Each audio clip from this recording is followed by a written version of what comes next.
Olá pessoal, aqui é o professor Eduardo Brião, tá? Então hoje nós iremos ver sistemas de arquivos, a sua implementação, tá?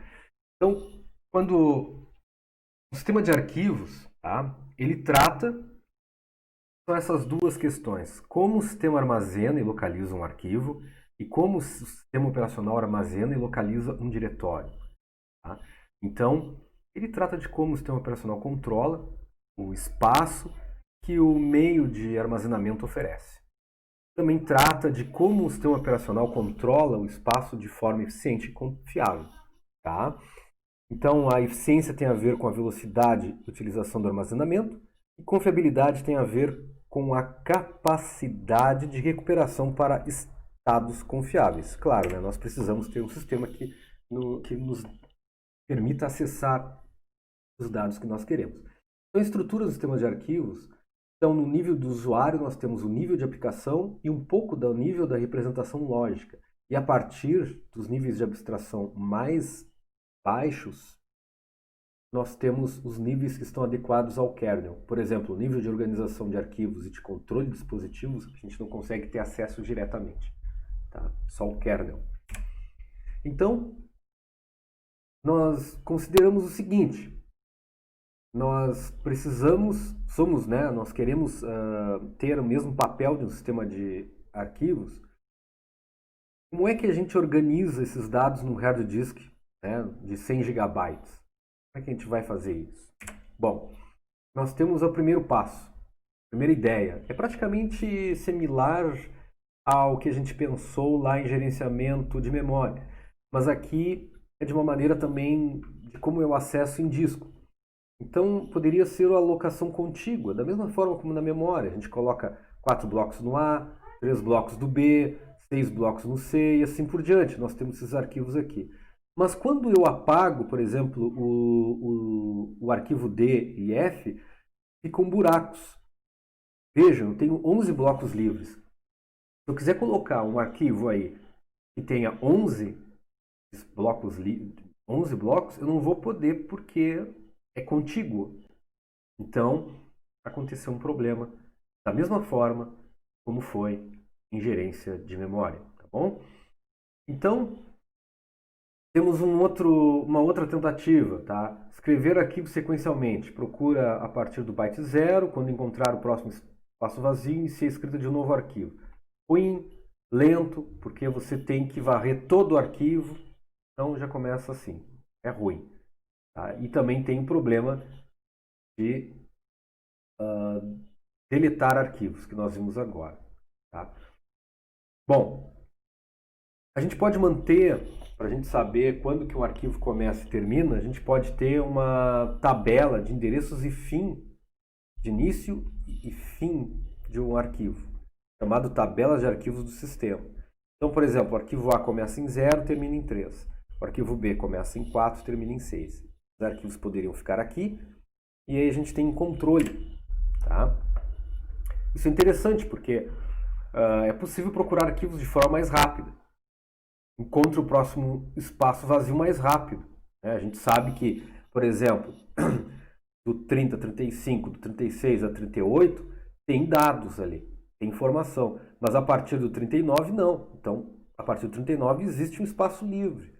E aqui eu faço uma busca sequencial dos meus arquivos. Tá? Aí vem diversos problemas. Né? Um deles é esse tempo para varrer se eu tiver alguns gigabytes de arquivos. Tá? Alguns giga-arquivos aí, um número cabalístico de arquivos. Tá? Seria um problema. Seria também um problema de armazenar essa tabela de arquivos, mas tudo bem. Não vai ter problemas em deletar, né, porque eu vou saber aonde que tem lugar ali. Então, eu sei exatamente que tem um buraco que está no 13, entre 13 e 17. Ótimo. Mas aí tem um problema da fragmentação externa, né?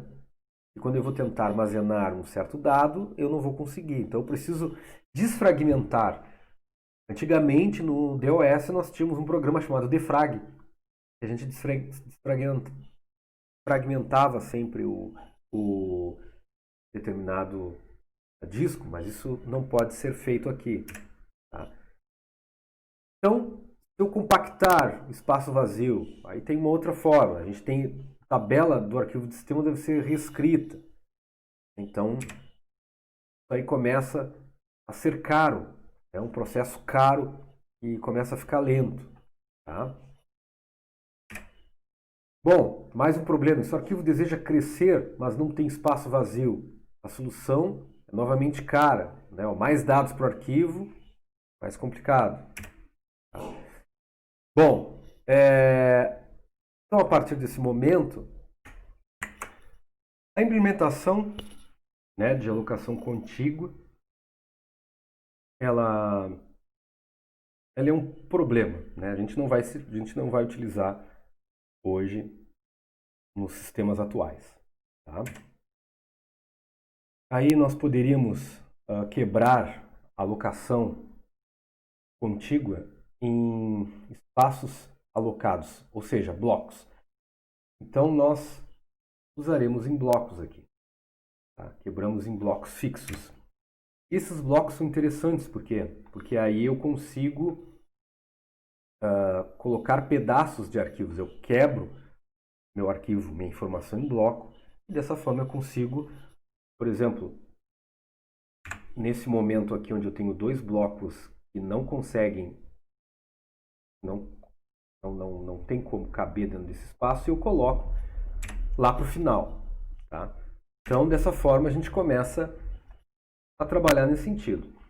Bom, para saber a respeito sobre esses blocos, a gente pode usar isso, em vez de ser uma lista fixa até o fim, a gente pode usar uma lista encadeada, uma lista em memória, uma lista que pode ser lido na memória, né, para ser rápido. Então, a gente tem encadeamento. Então, a gente pode dizer o seguinte, que o arquivo 6, né, o arquivo 6, eu vou lá no 6 e o bloco 0 do arquivo, então eu aponto para o 3, depois aponto para o 11. Tudo isso aqui é o arquivo B. Então, quando eu vou buscar o dado, eu vou até aqui. Quando eu encontrar um 0, significa que é o fim do arquivo. Então, eu sei que meu arquivo, eu tenho que seguir essa lista encadeada. Da mesma forma, desse outra forma aqui, desse tipo de bloco aqui. Tá? Então, é assim que a gente consegue melhorar os problemas. Tá?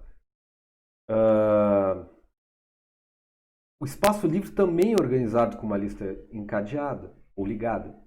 Tá? Então, por exemplo, aqui nós temos os arquivos e lista de blocos livres. Eu posso dizer, olha, o início é em 199. Então, lá no 199 eu tenho um bloco livre. Então, dessa forma, a gente consegue gerenciar arquivos e blocos livres.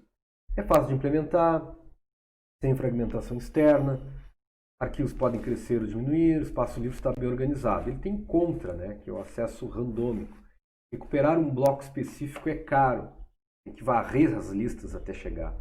O pior caso é quando você quer ler o último bloco do arquivo, e para isso você tem que percorrer desde o primeiro no disco até chegar ao último. Então esse é um problema que tu tem que ficar acessando. Esse é o pior caso, né? Ao invés de eu quero buscar todos os dados do arquivo, só que eu vou até o final. E aí continua, né? Já que eu vou ter um bloco, tudo que a gente aprendeu lá em gerenciamento de memória, onde nós particionamos informação, tudo que é em bloco, a gente tem uma parte do bloco que vai estar o espaço alocado e aí tem espaço não usado. Ficou ali um espacinho não usado. Mas isso aí acontece. Isso aqui acontece no teu celular, no meu Linux aqui. Né? Acontece isso. Fazer o quê? São coisas da vida. Uma fragmentação que a gente chama de fragmentação interna vai acontecer. Bom, FAT do DOS, que é File Allocation Table, ele tem uma tabela de procura onde a gente tem os arquivos, qual é o início do bloco, e a gente tem uma tabela de procura. Na tabela de procura a gente vai lá, por exemplo, a alocação. O arquivo A começa aqui, olha ali, ó. O arquivo A começa aqui, o B começa aqui. Então o B tá aqui, ó, que é o 6. Eu vou lá no 6, vou no 3, do 3 vou para o 11, do 11 vou para o 14, do 14 menos 1. O que significa? Significa que chegou. Menos 1 significa fim de arquivo. Então, a tabela de procura me ajuda a capturar esses arquivos. Então é isso aí. Tá? Só que tem um problema.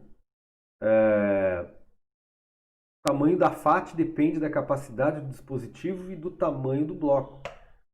Então, se eu tenho 100 GB, blocos de 1 KB, eu tenho 100 milhões de entradas, né? Porque 100 GB divididos por 1 KB, eu tenho 100 milhões. 100 milhões de blocos. E uma FAT, onde cada FAT guarda 4 bytes, eu vou multiplicar 100 milhões por 4, tem 400 milhões, 400 megabytes de memória são necessários. Não dá. Não dá. Isso aí vai ter que ser feito de outra forma. Então, o FAT é algo que... Por isso que antigamente diziam que o arquivo só podia ter 4 GB, não podia ter mais que isso, naquela época. Tá? Então é isso aí. FAT, aqui os prós e os contras, né, que é uma grande tabela estabelecida, fragmentação interna tem. O inode é diferente. O inode eu tenho uma espécie de índice zero, ele cai no índice zero, nesse índice zero eu tenho vários blocos. E esses blocos fazem menção para a minha tabela de inodes. Então, basicamente isso. Essa é uma abordagem chamada de index node, inode. Então, a tabela do sistema de arquivo mantém o mapeamento do nome do arquivo para o inode. Um inode armazena os endereços de todos os blocos de dados. Todos os inodes são armazenados em tabela de inodes. O tamanho da tabela de inodes determina o número de arquivos que o SA pode armazenar. Então, significa que eu tenho aqui o endereço de todos os blocos lá. Aí vocês vão dizer, professor, mas se tiver um arquivo muito grande, esse inode pode ser gigantesco.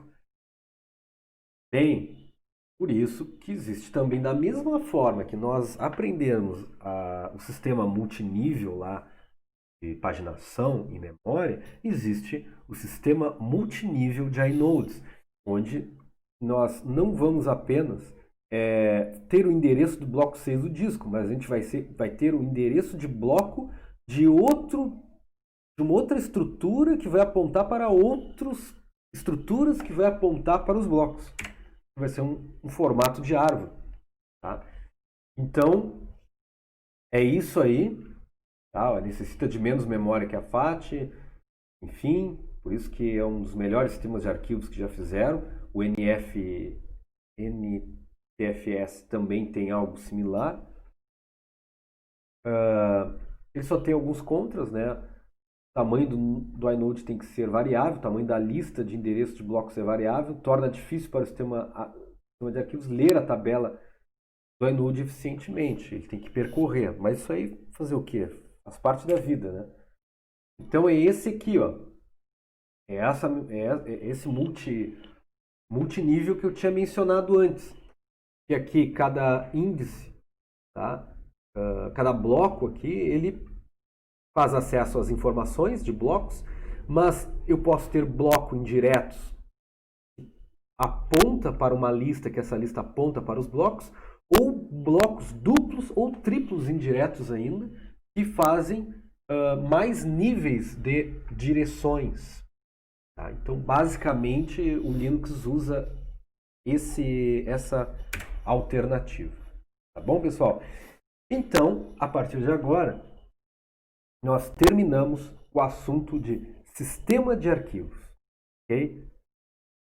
E na próxima aula, nós veremos como gerenciar periféricos, como o sistema operacional consegue ler e escrever dados em periféricos, tais como impressora, mouse, enfim. Tá bom, pessoal? Um abraço, tudo de bom aí para vocês.